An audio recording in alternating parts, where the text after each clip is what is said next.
In the court of the Kauravas, 500 men sat in silence, kings, elders, warriors, gods among mortals, and not one of them spoke, not one of them moved.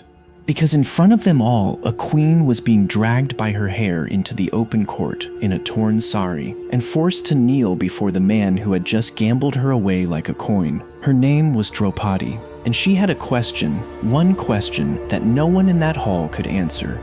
That silence would cost them everything.